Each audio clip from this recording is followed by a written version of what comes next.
Queridos amigos, muy buenas tardes, bienvenidos todos, esto es Soy Muy Animal.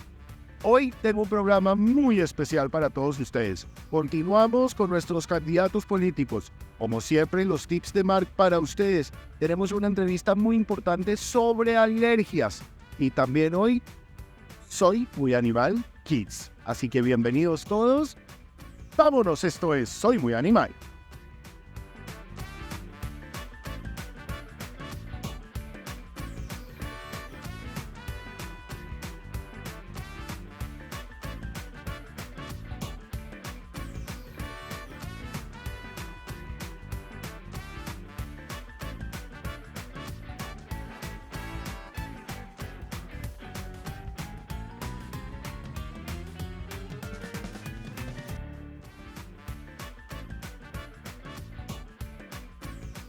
Seguimos en Soy Muy Animal conversando con los candidatos políticos. Hoy tenemos a John Rodríguez, candidato al Consejo de Bogotá, una persona que de manera incansable está luchando por esterilizar al mayor número de animales a lo largo y ancho de nuestro país. Creo que es una opción muy importante para los que sabemos que se necesita trabajar por los animales.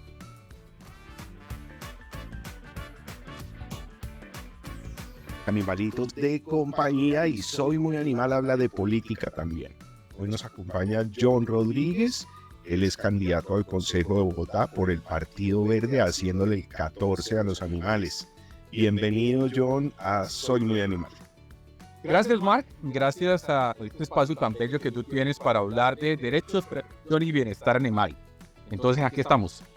Así es. Bueno, John, arranquemos por algo que es muy importante y es tu manera tan entregada y activista que has venido aportándole al tema de los animales. Cuéntanos un poco de esta carrera que has hecho por fuera de la política.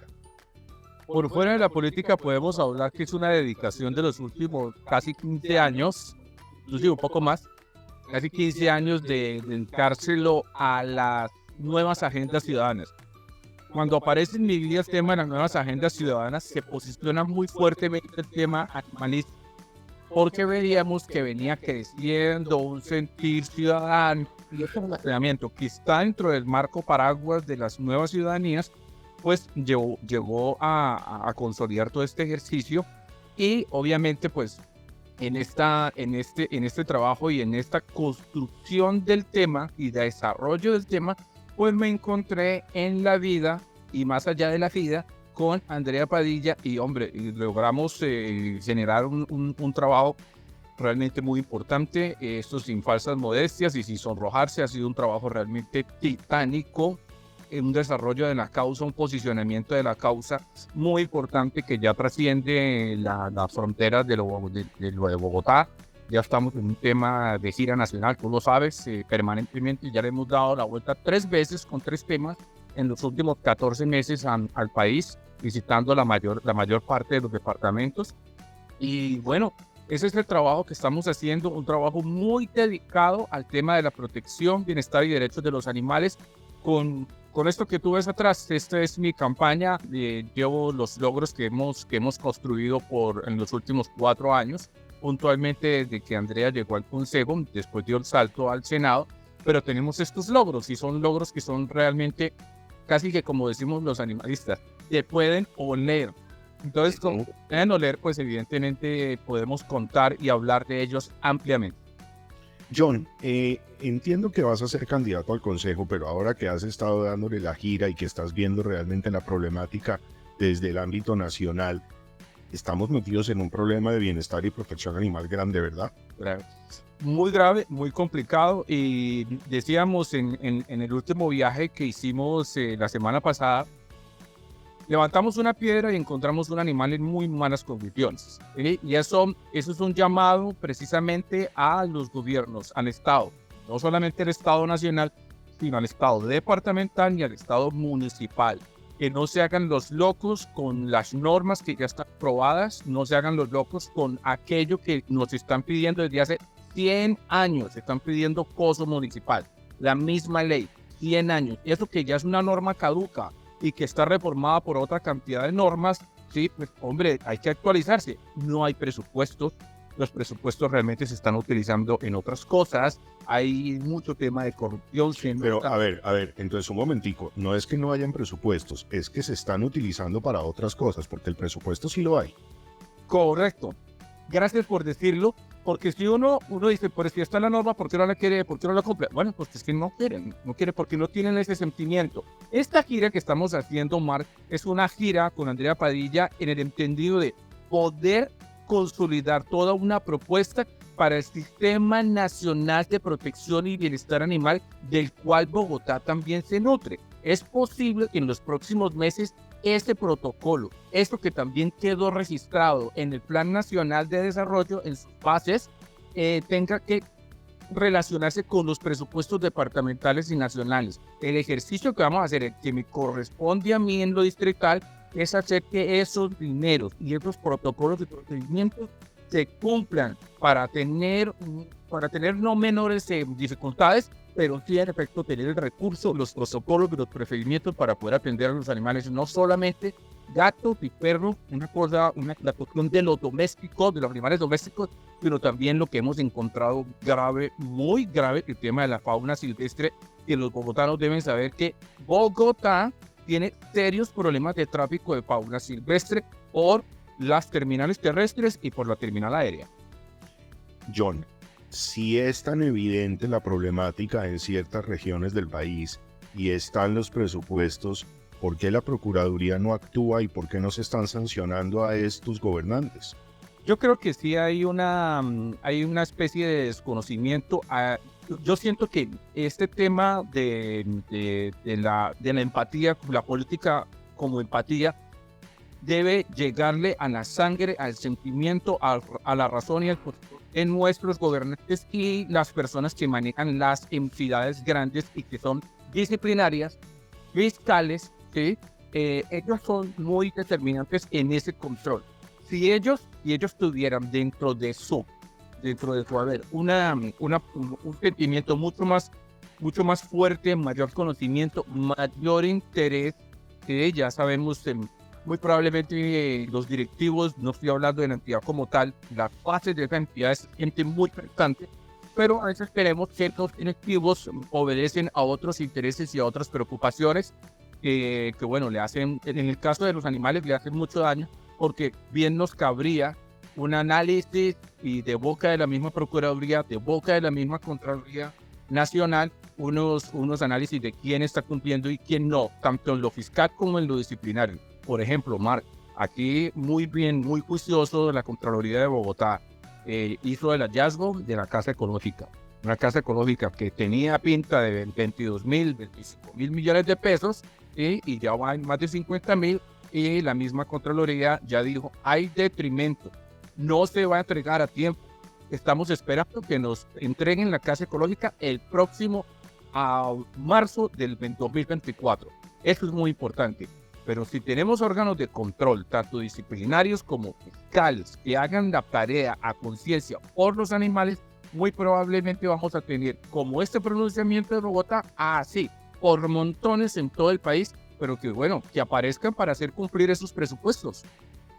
¿Qué tienes planeado ahora que vas a entrar al Consejo de Bogotá? Yo tengo casi quedado por hecho de que tú vas a quedar elegido y obviamente estamos, las personas que te conocemos y que conocemos tu trabajo, estamos todos muy contentos de saber pues que van a haber manos, digamos, actuando, ejecutando y siendo fuertes en la exigencia y en el cumplimiento de todo lo que hay que hacer. ¿Qué plan tienes? Marc, tengo una propuesta que se consolida en 10 puntos. No voy a hablar de todas, sí, pero me parece muy importante hablar de 3 que son para mí las que mayor impacto tienen para Bogotá. A saber, la destetnización. ¿Sabe usted, Marc, que el gobierno anterior invirtió 208.000, algo más de dinero para hacer esterilizaciones en Bogotá? Eso se cumplió en gran medida. Este gobierno que está terminando subió, gracias a la gestión de Andrea Padilla como concejal, a 350.000 dineros de el Arca Central. ¿Sí? El Arca Central es la Hacienda Distrital. 350 y algo mil millones de pesos. En este momento no van a llegar, yo realmente no creo, lo que he averiguado, ¿sí? No creo que vayan a llegar al 70%. O sea, se van a dejar de hacer 100.000 esterilizaciones en Bogotá. Primera noticia, se van a dejar de hacer 100.000 esterilizaciones en Bogotá.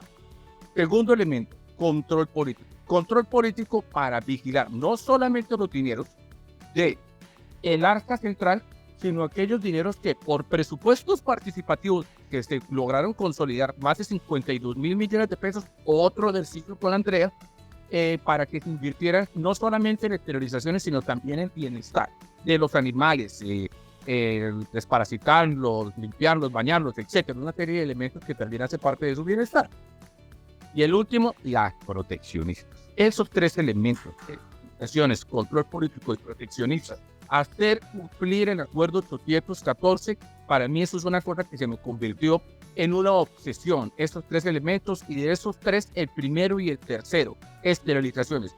Tercamente voy a pedirle a, sea quien sea el alcalde, voy a exigirle, voy a hacerle control permanente al IDEPIGUA para que se cumplan esa propuesta que vamos a llevar concretamente sobre esterilizaciones, porque no vale solamente hacer la crítica, ¿no? Entonces somos muy pilos en votar números. ¿Y dónde está la propuesta? La propuesta mía es elevar de 350.000 más o menos esterilizaciones en Bogotá a 400.000, de tal manera que por año fiscal se hagan 100.000, de tal manera que no tengamos dificultades a la hora de que cuando está terminando el año fiscal, entonces dejan de hacer esterilizaciones entre enero y febrero porque no tenemos la pericia administrativa. Van a decir, es que no se puede saltar la ley 80.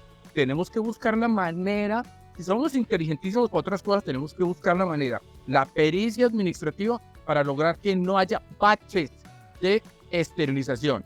Frente al tercer punto, que es el acuerdo 314, es tratar de corregir un documento que salió a mi manera de ver, es una opinión muy mía, puede que a quien sea una cosa algo un poquito diferente, pero yo sí considero que ese documento, no recuerdo qué número y cómo se llama, pero es un acuerdo que es un documento que pretende darle como vida al acuerdo 814, pero siento yo que hay unos elementos aquí que son más una carga de responsabilidad sobre la proteccionista que el mismo cumplimiento del espíritu del acuerdo 814, que era mejorar el entorno socioeconómico de la proteccionista con esta frase sencilla, Mark.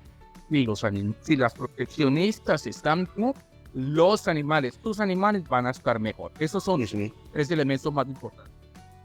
John, hay dos cosas que a mí me han preocupado desde hace muchos años y que se ve poca acción en la medida en que transcurren los años y se da uno cuenta que los problemas siguen aumentando. El primero es los animales en estado de calle y la poca atención que se da a los animales en estado de calle, donde evidentemente pues si las personas tienen un recibo de estratos 1, 2 y 3 les atienden a su mascota, pero si no lo tienen pues entonces pailas. Y la segunda que me preocupa mucho y que es una situación que todos los días estamos viendo con problemas es el tema de los colegios, guarderías, hoteles y demás. Sí. Hablemos de eso frente al trabajo que vas a hacer en el Consejo de Bogotá. Pues te quiero dar un dato muy importante y es que tenemos detectado por lo menos unas 12 zonas con direcciones exactas de varios barrios en Bogotá que comprometen diferentes localidades en donde se está presentando el mayor número de fenómenos de maltrato. Y quiero ser muy exacto con esta información. Si esta información que tengo acá a la mano me indica que también por lo menos 1, 2, 3 en el sector del Centro Oriente tenemos San Cristóbal, Nariño y Los Martínez con problemas de focos de abandono y maltrato animal.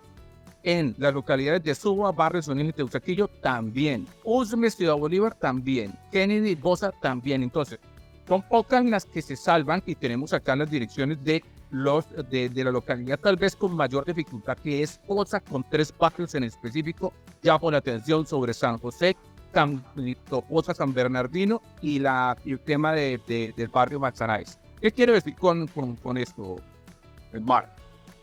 Esto tiene que ver con las esterilizaciones.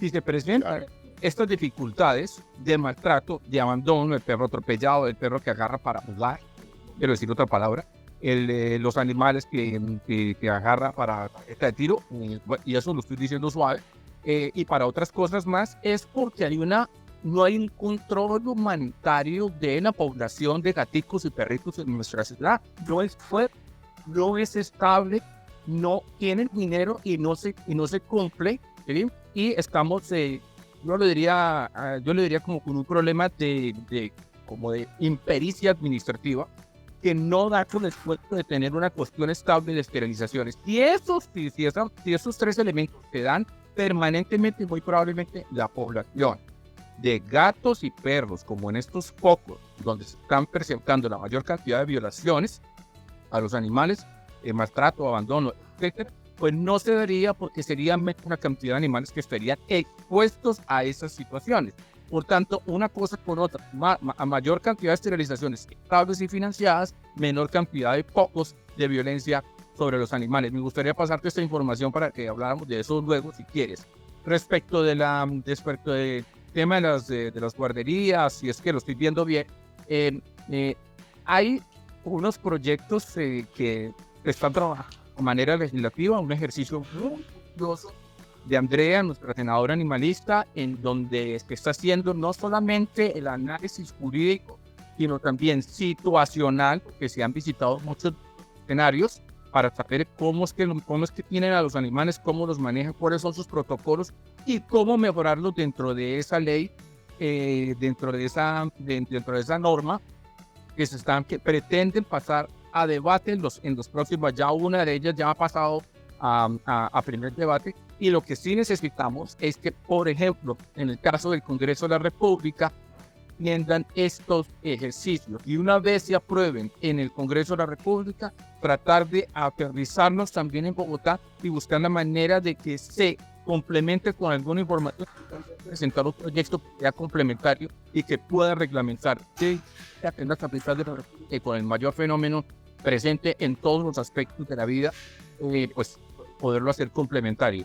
Pero sí, es una preocupación sentida, permanente, de esta casa animalista, de la cual yo hago parte de este ejercicio, y bueno, cada vez que embarque le vamos a meter todo el diente para que esto funcione, y tal vez, yo no sé si decir, no me atrevería a decir si eliminar todos estos fenómenos, pero sí hacer un ejercicio juicioso que permita mitigar, por lo pronto mitigar y llevar todo ese proceso cultural de enamoramiento sobre una política de empatía animal que nos lleve a unos escenarios a la vuelta de unos 5, 6, como si esto fuera una especie de plan de arsenal animalista que nos permita ir evolucionando sobre una realidad y que los animales estén mejor a la vuelta, por lo menos a la vuelta, ¿sí?, que tiene el próximo gobierno, que será el...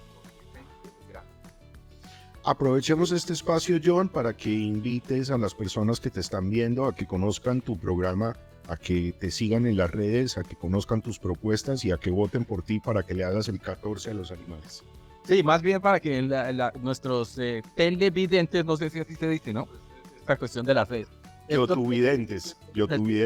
Los yotuvidentes, muy bien, los yotuvidentes, pues mirarlos de frente, decirles que tal vez este fondo, que lo pongo aquí a propósito, estos son mis pendones. Aquí se está hablando de logramos 52 mil millones de protección animal, más bien de suspender las corridas de toros, invertir en 6.000 esterilizaciones.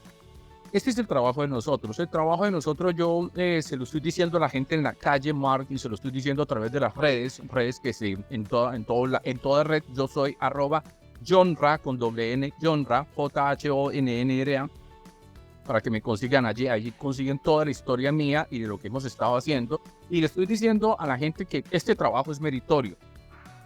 Uno debe aceptar la democracia bien, y es una expresión a veces un poquito vil, en algunos casos canalla, en otros muy bonito, pero yo siento que lo que estamos haciendo nosotros es muy bonito y tiene resultado. Por tanto, lo que yo estoy diciendo es que tenemos un trabajo meritorio, y el mérito es precisamente haber construido durante estos más de 15 años, más de 15 años, es un ejercicio real en donde se desarrolló la causa, se desarrollaron análisis para construir soluciones reales, no cuentos baratos.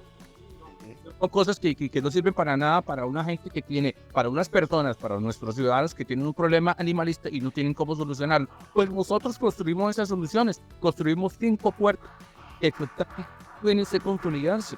Yo voy a llegar luego de Bogotá a defender lo que ayudamos a construir. Eso no es una frase vacía, es que en efecto llegamos con unas propuestas, las hicimos convertir en acuerdo distrital. En este momento también hay algunas que por ejemplo, despenalizaciones se está convirtiendo en ley.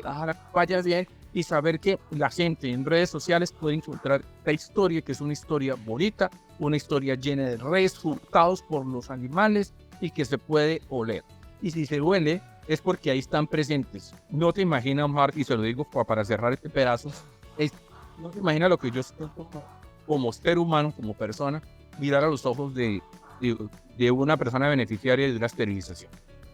Esa alegría que tiene ese programa, porque el primero te dice, por aquí nunca ha venido nadie, ni el departamento, ni el gobierno nacional.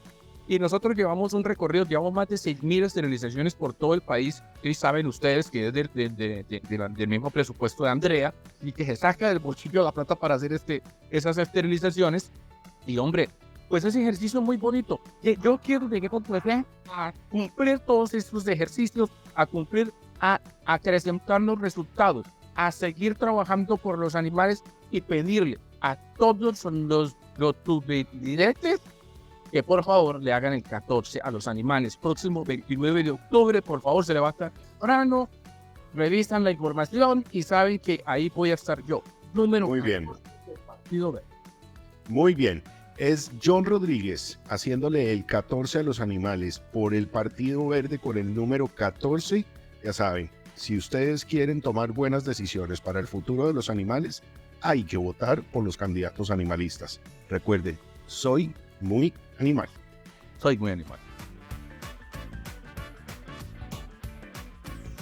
Hablar de alergias, irritaciones, molestias en la piel de nuestros animalitos se ha vuelto de moda. La doctora Paola Lozano nos va a contar un poquito sobre las alergias y algunas recomendaciones para nuestros peluditos. Escuchemos qué tiene para contarnos, porque soy muy animal. Bienvenidos nuevamente, Soy Muy Animal, este espacio donde conversamos de muchos temas de interés para ustedes y sus animalitos de compañía.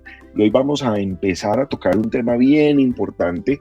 Sobre todo hoy en día está muy de moda la palabra alergia.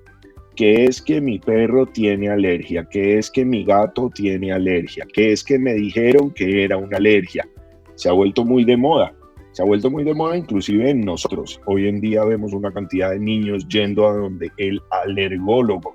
Pues hoy tenemos una alergóloga veterinaria que nos acompaña con nosotros, la doctora Paola Lozano. Ella es médica veterinaria, especialista en dermatología.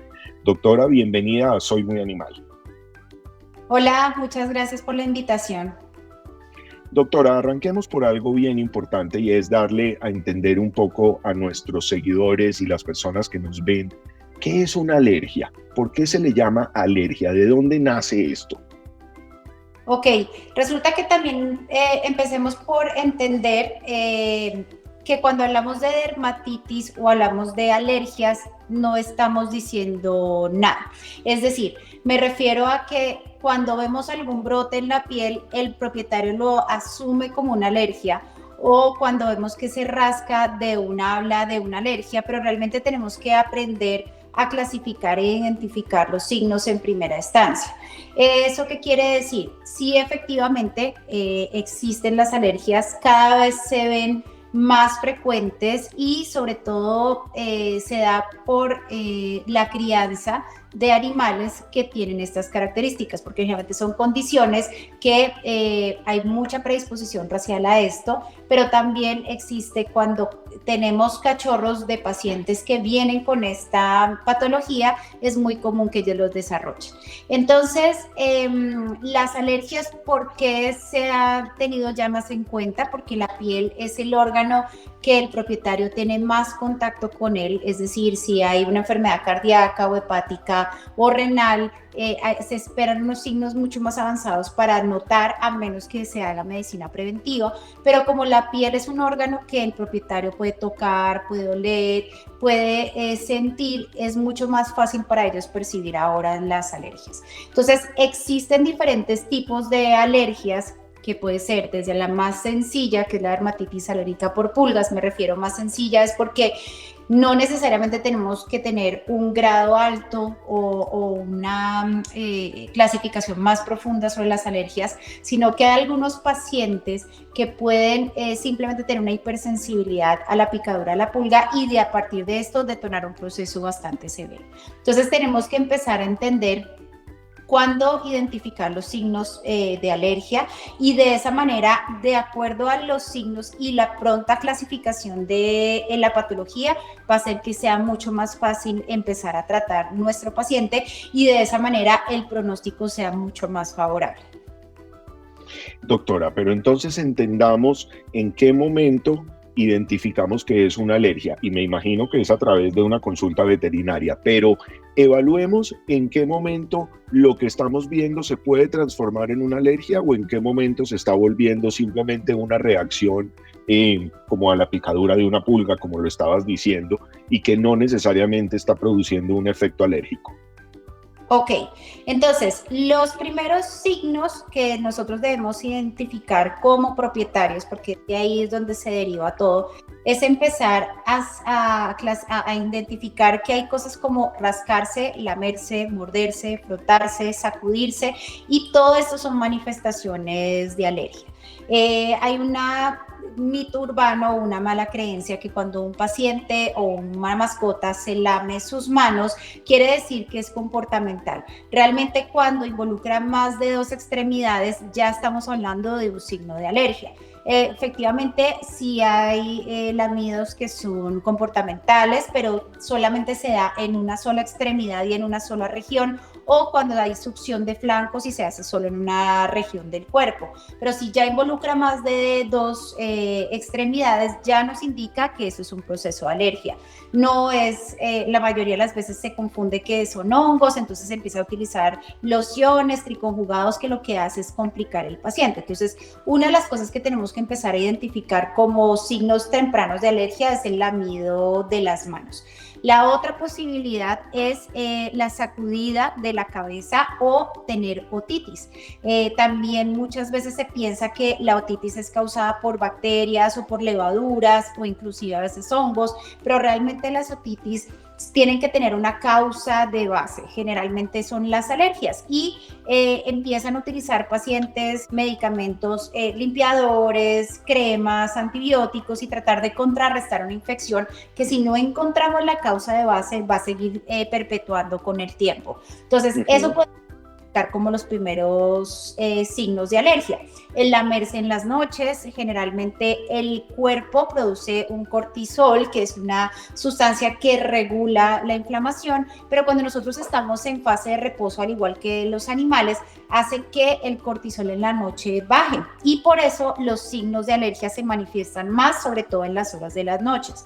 Sí es verdad que la piel tiene el mismo origen embrionario que el sistema nervioso central, y por eso pacientes que son ansiosos, cuando se ponen más ansiosos, pues se rascan más, se lamen más. Entonces, por eso es que fácilmente se pueden confundir con que es comportamental, pero realmente son signos de alergia. Y en gatos hay que tener muy presente, porque los gatos tienen cosas que son manifestaciones cutáneas o presentaciones cutáneas que son diferentes y pueden confundir al propietario. Pero si nosotros ya empezamos a notar en gatos, por ejemplo, lesiones en la parte de la piel, aquí sobre la frente o temporal, que son costrosas, o secreciones oculares, inclusive signos respiratorios, porque en el gato existe algo similar como en los humanos, que es la marcha atópica, donde pueden haber signos digestivos, cutáneos, respiratorios, respiratorios.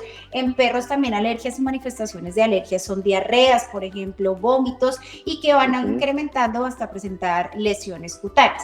Entonces, inclusive lo que estaba diciendo, la dermatitis alérgica por pulga es una alergia. Entonces, hay algunos pacientes que pueden tener muchas pulgas, que se llama pulicosis, a tener solamente una pulga que se sube, se alimenta y detona un proceso inflamatorio severo. Por eso es que el control de pulgas de los pacientes no es que yo vea y si no les veo no tiene pulgas, no, es que si ellos salen a caminar, realmente una pulga puede subir, alimentarse y bajar, y en un paciente detonar un proceso alérgico severo, porque realmente sí es una alergia y está descrita como tal. Entonces, esa es como la forma de empezar a identificar. Primero, cuidar para que no se detone, y segundo, identificar los primeros signos, porque entre más temprano, más fácil va a ser y mejor va a ser el pronóstico de nuestro paciente. Doctora, en el caso de los perros y de los gatos también utilizamos las pruebas de sangre y algunas otras pruebas para identificar a través de exámenes de laboratorio a qué están produciendo la alergia. ¿Sí logramos esa identificación tan amplia como en el humano? No, realmente el diagnóstico de las alergias es un diagnóstico clínico, es decir, ni siquiera es un diagnóstico por histopatología. Llegar uno a diagnosticar a un paciente alérgico por histopatología es porque uno se saltó todo lo que es la clínica. Realmente es la labor del médico como tal empezar a clasificar. ¿Cómo lo hacemos? Voy a, digamos, hacer un resumen de lo que es en perros, por ejemplo, las alergias.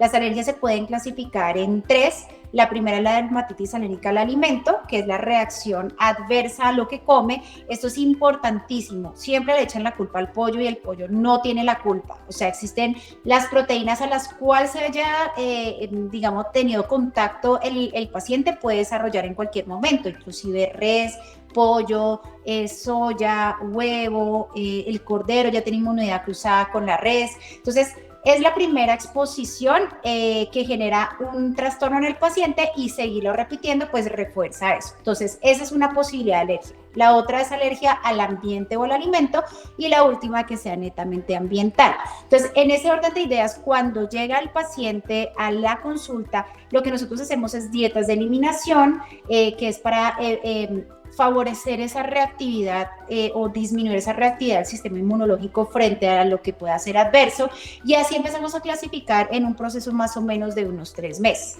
¿Qué pasa a nivel sanguíneo? Y es que lo que podríamos medir serían inmunoglobulinas, pero no todos los pacientes alérgicos eligen inmunoglobulina E.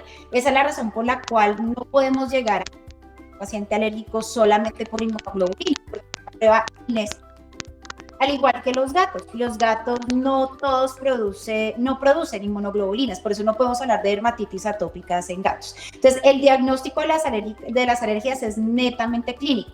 Claro está, existen otras pruebas, como las pruebas intradérmicas o las pruebas de prick test, donde se colocan, digamos, en la piel del paciente los diferentes alergenos que pudiéramos sospechar que estuviera enfrentando algún tipo de reactividad, sea la proteína, sea la pulga, ácaros del polvo, pasto, gramíneas, pero también tenemos que tener mucho cuidado porque esos alergenos tienen que ser de Colombia o de Bogotá, porque yo no puedo, digamos, poner alergenos de otro país si mi perro no va a tener contacto con pino canadiense o con cierto pasto totalmente diferente.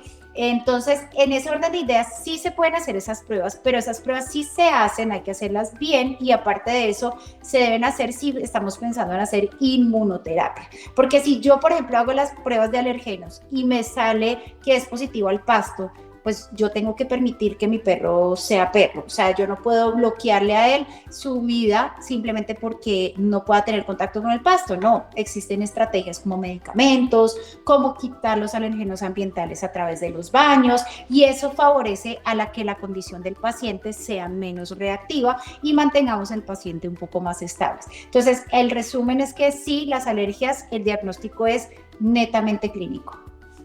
Doctora, ¿por qué vemos ahora cada vez más de moda las alergias en los alimentos? Hace muchos años no detectábamos estas alergias. ¿Por qué se han puesto de moda? ¿Qué es lo que está pasando? ¿Cuál es esa transformación alimenticia que han venido sucediendo en los animales domésticos?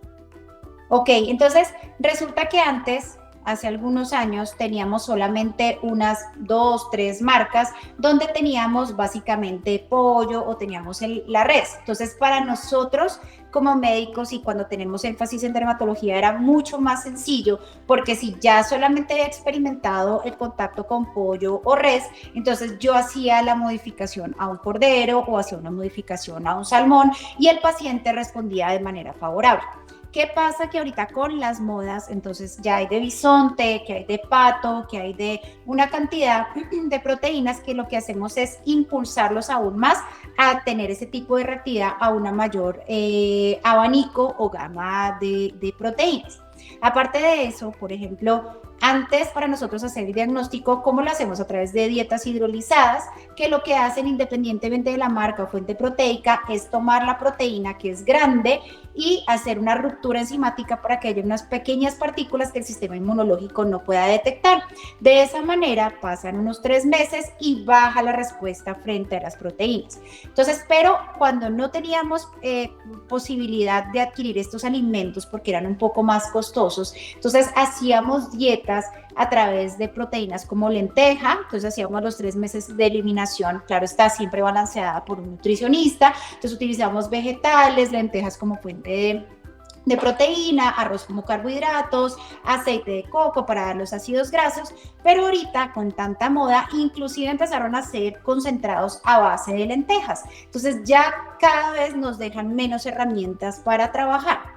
Y ahora empezó la moda de las dietas BARF, lo cual no es lo más adecuado, porque si yo estoy diciendo que el organismo tiene una reactividad a una molécula que es grande, imagínense cuando no es procesada o por lo menos no es cocinada, le estamos dando la molécula de este tamaño. Entonces, a veces se habla que tiene una mejor respuesta y que estuvo bien los primeros días, claro, porque al comienzo estamos cambiando, y a los 3 meses se ponen muy bonitos, pero es que el alimento no solamente es proteína, carbohidratos y grasas, necesitamos minerales, oligoelementos, ácidos grasos esenciales, vitaminas, entonces todo eso ha detonado que cada vez tengamos una mayor reactividad o una mayor hipersensibilidad a las dietas. Siempre independientemente si estamos por la onda natural o la onda de que los alimentos en el mundo se llaman, aquí concentrados, por el mundo se llama balanceados porque ya tienen un estudio, porque tienen un estudio de cómo deben nutrir dependiendo de las diferentes etapas del animal, pero si estamos a través de una onda natural, no estoy en contra de eso, pero para eso existen también médicos veterinarios especialistas en nutrición que nos deben balancear para que no falte nada en la dieta de ellos. Es la doctora Paola Lozano, nos habla de dermatología y de alergias aquí en Soy Muy Animal, donde permanentemente estamos buscando los temas de su interés para ayudarles a resolver dudas y sobre todo a mejorar, a superar los momentos difíciles que presentan sus animalitos en algunas condiciones médicas. Ya saben que si tienen dudas nos pueden escribir permanentemente a contacto@soymuyanimal.com para que nos cuenten los temas, sus dudas y preguntas que quieran que toquemos en el programa. Doctora Paola, muchas gracias por estar con nosotros en Soy Muy Animal y nos seguiremos encontrando. Claro que sí, con todo el gusto. Muchas gracias a ustedes por estar con nosotros. Recuerden, Soy Muy Animal.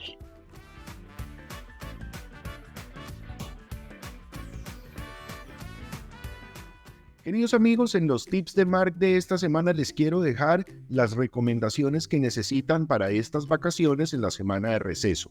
2 recomendaciones claves, o más bien, 2 maneras de recomendarles algunas cosas claves si usted está viajando al lugar a donde hay playa. Importantísimo quitar el agua del mar de nuestros animales de compañía. Lavarlos con agua dulce, llevarlos a la ducha. Quitarles esa agua del mar es muy importante para su piel. Recuerde siempre, desparasitantes, vacunas, antipulgas y antigarrapatas al día será clave. Trate de llevarle la misma comida que come siempre y su coquita para alimentar.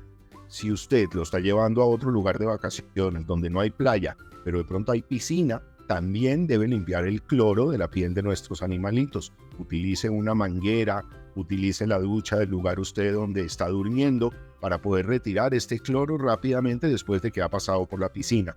Y si de pronto el paseo es un poco más campestre, caminar por la montaña, llevarlos al bosque, ir a algunos lugares nuevos. Por favor, muy importante, que el antipulgas y antigarrapatas esté recién puesto. Por favor, verifiquen su carnet de vacunación permanentemente. Es muy importante que sus perros estén protegidos. Recuerden siempre llevar el carnet de vacunas a la mano. Esto será clave en un momento dado donde haya que atender a sus animalitos de compañía. Usted debe tener este documento. Si van a viajar en carro, muy importante, llevar suficiente hidratación. Así que la importancia de tener el agua dentro del carro a la mano, uno no sabe qué puede pasar, un trancón, un accidente, un derrumbe. Hay que tener la posibilidad de estacionarse, alimentar e hidratar a nuestras mascotas durante el camino. Comida a la mano, ojalá la misma que comen ellos siempre. Ya saben, acá en Soy Muy Animal aprendemos todas las semanas con los tips de Mark. Seguimos aquí conectados porque soy animal.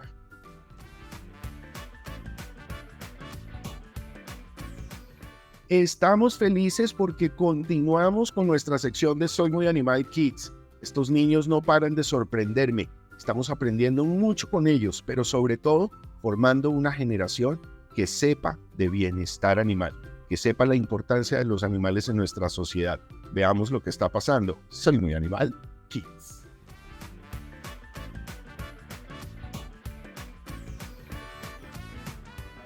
¿Qué querías decir?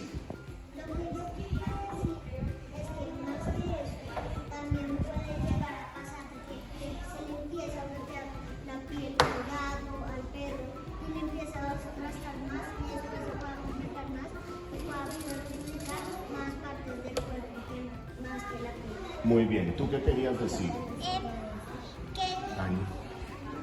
Que los perros y los gatos no pueden comer alimentos que comen los humanos porque los humanos y los perros y gatos tienen, cada uno tiene una comida especial. Muy bien, entonces hoy estuvimos aprendiendo sobre algunos alimentos importantes que nuestros perros y gatos no pueden comer. ¿Podemos recordar algunos de ellos de los que vimos hoy? A ver, ¿qué me dices tú?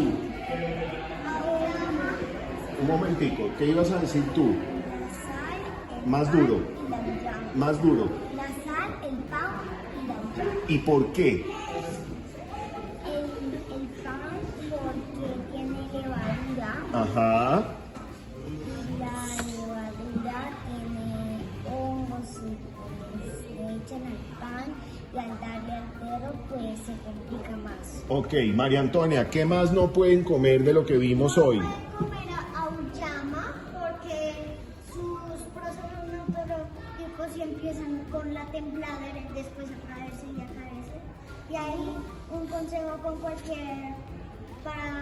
cualquier alimento prohibido, llévalo de una veterinaria. Muy bien, esa es una recomendación muy importante. Gracias, María Antonia. Eva, ¿qué querías decir tú? ¿Qué nos faltó ahí? ¿Qué nos faltó que no pueden comer? ¿La sal? ¿Faltaba? La sal. ¿Y qué pasa con la sal? Les hace mucho daño, ¿verdad? En su riñón, muy bien. Y entonces, cuando estos animalitos comen estas cosas que no pueden comer, ¿qué pasa con ellos? ¿Se enferman? ¿Qué pasa? También ellos no se pueden enfermar, pero no solo enfermar como nosotros, sino que pueden enfermarse más que lo que pensaban los humanos. Muy bien. María Antonia, ¿qué más quieres decir? También, más que enfermarse, pueden terminar hospitalizados con el suelo hidratándose e inclusive podrían llegar a estar hospitalizados un mes o más, y eso no lo queremos. Muy bien. Dani, ¿qué más? Que si pasa eso con los alimentos, eso le pasó a mi tío con un perrito que se llamaba Rey, se murió. Se murió porque se comió lo que no debía. Se comió un pan y mi tío le echaba pan hasta que le echó un paquete entero de pan. ¡Wow! Eva, entonces nosotros le podemos dar comida de la que nosotros comemos en la casa, que nosotros nos servimos en el plato a nuestros perros y gatos. No. No podemos. Hoy En Soy Muy Animal Kids estuvimos hablando sobre algunos alimentos prohibidos para que las niñas empiecen a tener un poco de conciencia en sus hogares de cuáles son los alimentos que sí pueden consumir y otros que no pueden consumir. Vamos a ir alargando este proceso para poder entender de qué se trata. Porque Soy Muy Animal Kids. Gracias, queridos amigos, por acompañarme. Ha sido un placer estar de nuevo con ustedes hoy. Ya saben, dar like y compartir este video para que muchos puedan aprender con nosotros. Nos vamos a encontrar este miércoles de nuevo en nuestros miércoles de alimentación. Ya saben que a través de todas nuestras redes sociales, @soymuyanimal, nos pueden encontrar. Y si quieren escribirnos un correo, contacto @soymuyanimal.com. Así que nos encontramos la otra semana. Un abrazo para todos. Chao, chao, porque soy muy animal.